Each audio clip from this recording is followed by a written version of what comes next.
And we've been able to stay out in it about 90% over the last 3 days. We've been outdoors. Thank goodness for grass practice fields. I don't think we could have done that any other way. We have tested our team. We just finished the third practice in a row where you had to want to finish it. It wasn't very easy, and that was by intention. So we will back off quite a bit tomorrow. We're going to have a little jog through tonight, pretty light tomorrow, a jog through Friday morning, and we will scrimmage Friday night. I think we'll be able to all know a little bit more about the execution level. What I can say is there's been a lot of progress. It's been a little intermediate, but a lot of progress made really at every position, which is encouraging. I have to take my hat off to our medical staff. Hap Zarzo and his staff have been busy. There are bumps and bruises. We have a few people that have missed some time. We've got a couple of hamstrings here and there that somewhat seem to be normal, but less than we've had years past. Um, we've had some contact work where people have pushed through, but taken a lot of treatment. So it's good. I like where we are right now, but again, as I said, Friday night we're going to scrimmage about the time we'll be playing North Carolina Central by design. So it's going to be interesting to see what the temperature will be like Friday night, because it has, as I said, you can kind of see it on my face. It has been brutal. So with that, I'll take any questions. Oh, I'll mention this too. Sam McGrath came back and gave us a little report on Rio, and he said that it was, first thing is crowded. What everybody is saying down there that I've either texted with or gone down there said you cannot get from one venue to another. And then once you're at a venue, the security measures are incredible. So you got to want to be there. I would bet most people up here are pretty happy with their television set. So there's air conditioning and not a very long trip to the den, right? So I'll take your questions now. Did Sam make it back for practice Monday? I know he was supposed to travel overnight, right? Yes. He made it back and was tired. But, it was a great experience for him. I know Abby was disappointed. I think, she's been a gamer all her career, and her finals are always, just elevated. And then she had a couple of dives that just didn't go right. And there are life lessons in that. I think that's why she's going to be called Dr. Abby McGrath somewhere here soon. So, but we were excited for her and hate that she didn't medal. Coach, you like the way your defense played in scrimmage the other night. Where do you want to see the biggest improvement on defense this year? Well, I think we didn't tackle very well Saturday. Would be probably the biggest thing. We weren't consistent at anything we did. We created a lot of turnovers. That's always positive, but you look at it the other way. It was the first day we had put on full pads. You're not going to tackle well. It's the first day we put on full pads. Offensively, they found out we better protect the ball better, but that's something that doesn't just happen by itself. So I think, first of all, looking Friday night, is we're going to make plays, but I want to see us tackle as a team well. You said play on both lines would be important this year. You got some questions there. Let's talk about the offensive line particularly. What did you see in the scrimmage and then in these full contact practices? We've got to find five. Right now, Sterling Corona missed practice, this morning. Tanner Stone is still intermittent in and out. Zach Baker is solidifying himself right now at left guard as a redshirt freshman. But I like the work of Austin Davis and Zach Harmon. Right now Austin's running number one center, but Zach has played well. Maybe he finds a spot up there. I want to see Casey and Gabe play like upperclassmen a little bit more often. I think what happens sometimes when you're an older player and there's new players around you, you tend to worry about them too much and maybe not about yourself as much. So trying to find the cohesiveness. What I am really pleased with is their work ethic, and I think we are becoming much more physical. I think Coach Johnson, they're playing like he played. There is a physicality to it right now. If we can improve our techniques and when I say assignments, that's intricate assignments I'm talking about, where everything that can happen to you, you handle. Twist, edge pressures, etc., reading defenses, alignments. Those are the things that we're trying to fine tune with an offensive line to be as good as we can be. I think we can run the ball. I don't think it. I know we can run the football. We're going to be physical, but we got outstanding backs, and we've got to put them in position to be successful. Coach, is this the most physically demanding time of the year for these kids? Yes, without a doubt. It's an interesting thing that all statistics will tell you that training camp is where most injuries, whether it's people want to talk about concussion, hamstrings, ankles, but there's a lot of things go into play. Hydration, fatigue.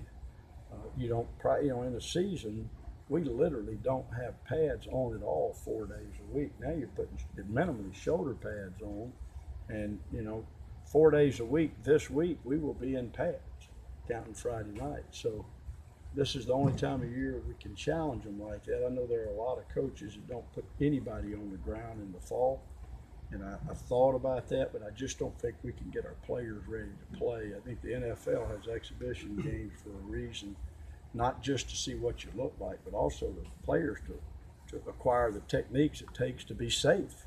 If you're playing high, if you've got bad footwork, all those are opportunities to be hurt, but it is definitely the most fatiguing time of the year for everybody. Coaches never stop.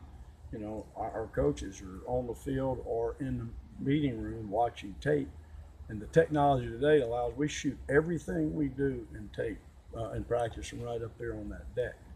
I mean, we got remote cameras everywhere. So I get tired of seeing myself on camera. I'm going to see if they can wipe that out a little bit. I don't like the way that look. My technique's not what it used to be. You talked about how athletic this group of linebackers you have is. How much can that impact the overall scheme, the way you want to play defensively when you have guys that can move the way that they do? A lot. And, what we have, we've got people that can cover ground, but also cover people. It changes coverage opportunities, matchup coverages, man-to-man coverages. I think Corbin McCarthy playing our strike safety gives us a guy that is really kind of, Jeremy was somewhat of an outside linebacker in mentality. Corbin's a DB. We recruited him initially as a corner. Alonzo Sexton can play there. Brandon Feimster can play there. So I think we get to have a chance to have a lot of people play, but not just the backers, but 5 people in the secondary that are really DBs. And then so Ben and Tinashe and Xavier and Joe Giles caught my eye today.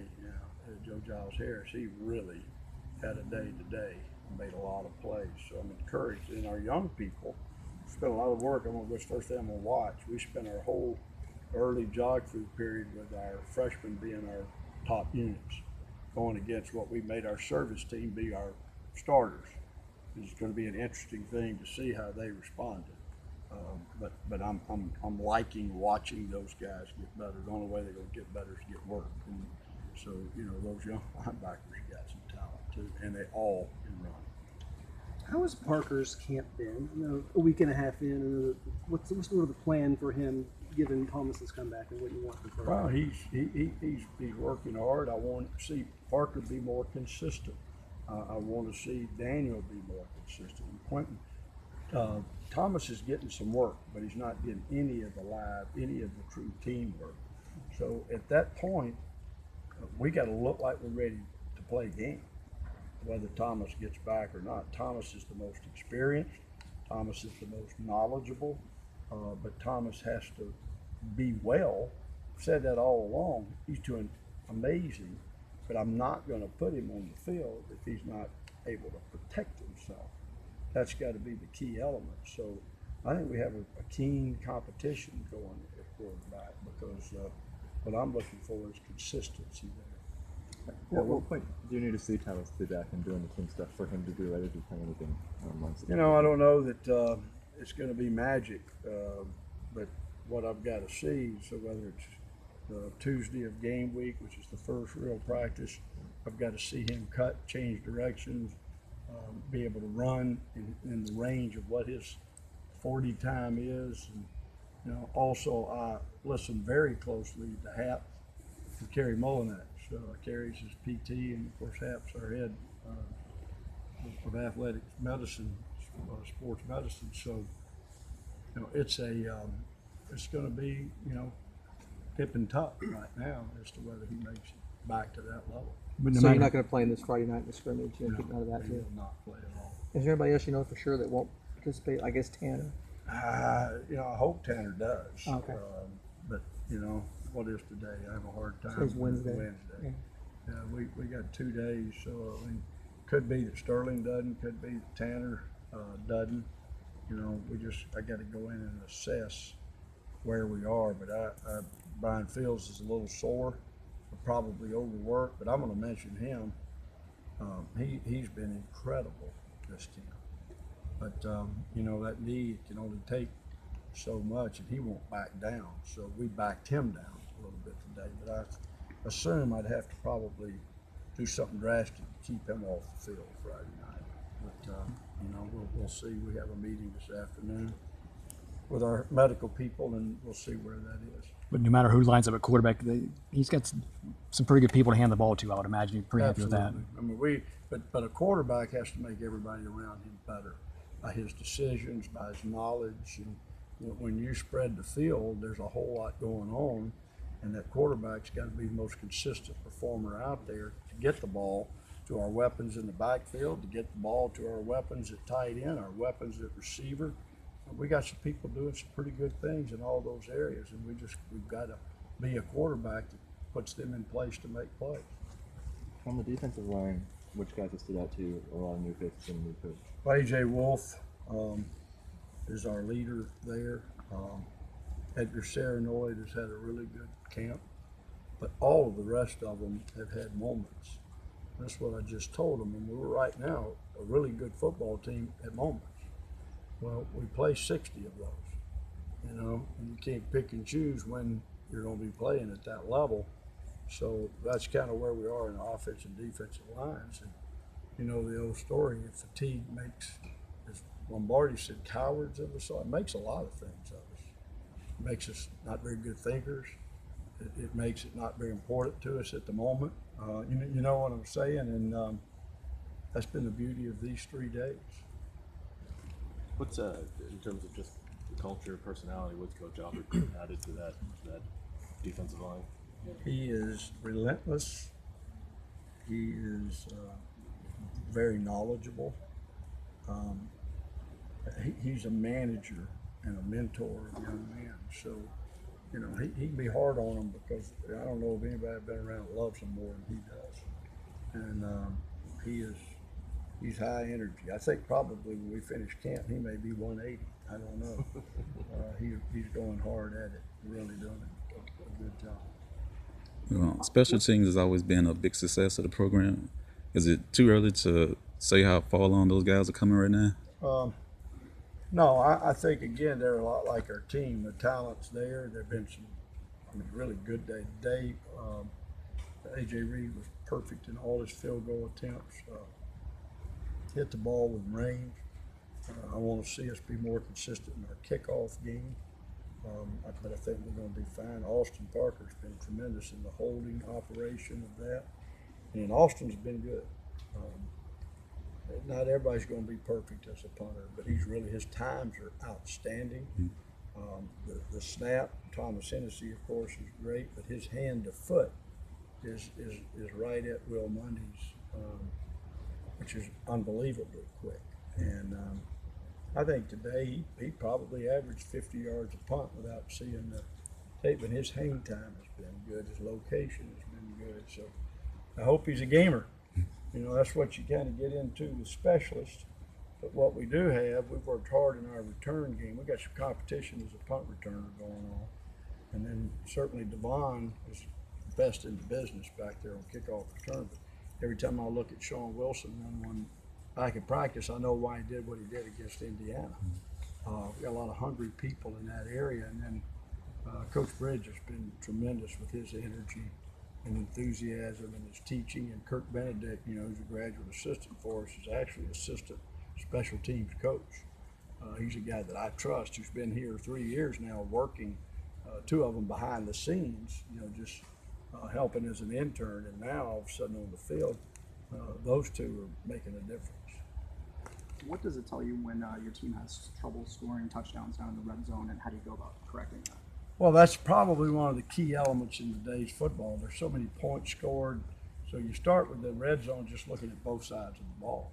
One of the key elements of playing defense today is you're going to give up some yards, you're going to give up some points, but you're going to give up more yards than you want to unless you're this really freaky, dominant group up front, like we've seen a few that are out there.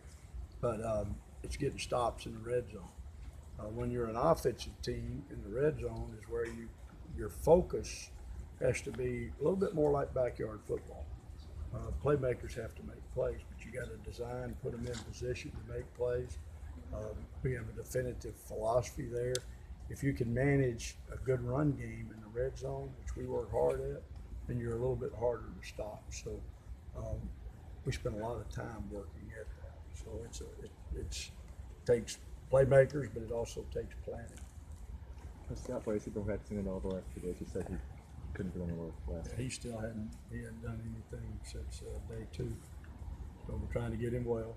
And so this time, I don't know when they will turn him loose, but you get a hamstring, the last thing you want to do is make it linger for a season.